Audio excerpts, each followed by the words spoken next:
Right, what's in your bag, Tim? What's in my bag today? We have another nice Blu-ray set from Second Sight Films.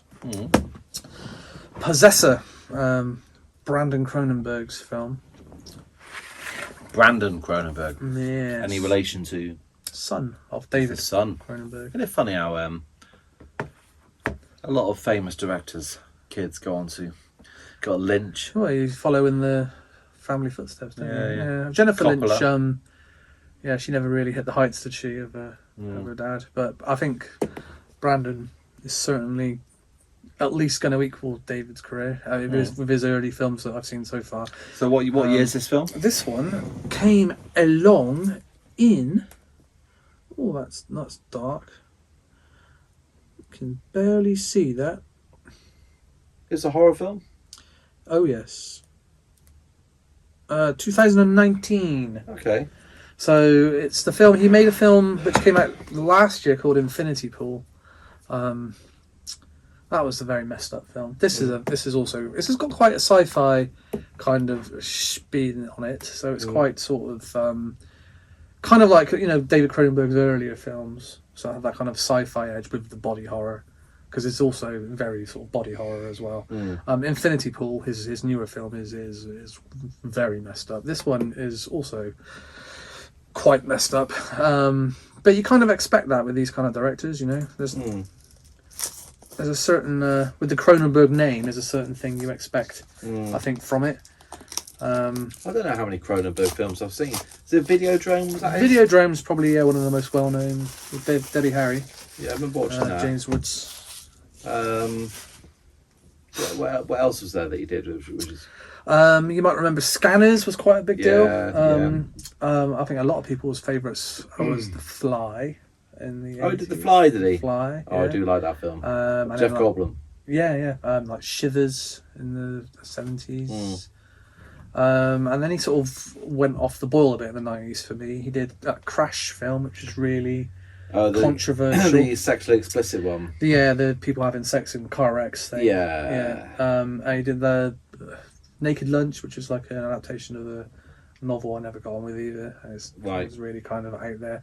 But then he sort of came back in the 2000s and made not really horror films. He made sort of stuff which is a bit sort of grittier and more sort of realistic, like films like History of Violence and Maps to the Stars, which are really good.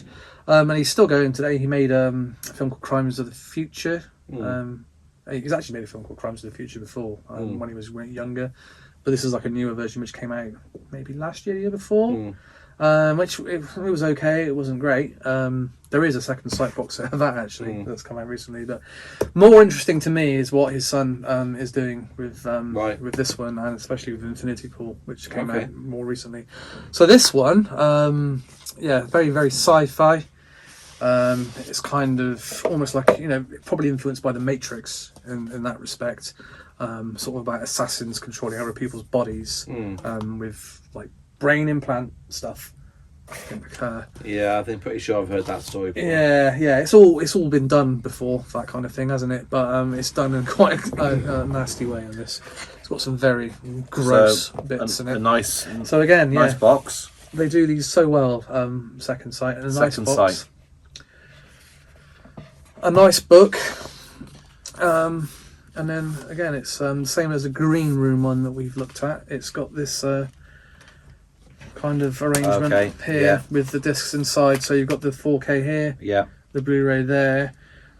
Same design on each one, which is disappointing, isn't it? For some. And then you've got the book and the art cards as well. Yeah. Okay. So as you were on the previous one we looked at, which was Green Room. These came out at the same time, I think. This book, again, we've got numerous essays again, shot list of film comparisons, which might be quite interesting if you're into that kind of thing, to check out. I Can Make Him Do a Dance, zombie horror in Possessor. Might be quite interesting if it's referencing a lot of films that I like. But yeah, you can see some of the you'd hate this film, Dan. You really would. You'd really hate it. I won't lend you this one. It's got a lot of the script and that in here shot shooting script. Yeah, very interesting. For fans of the film, lots of photos. Probably a few spoilers in there. And then some art cards. You want to look at the extras while I struggle with this? Okay, so...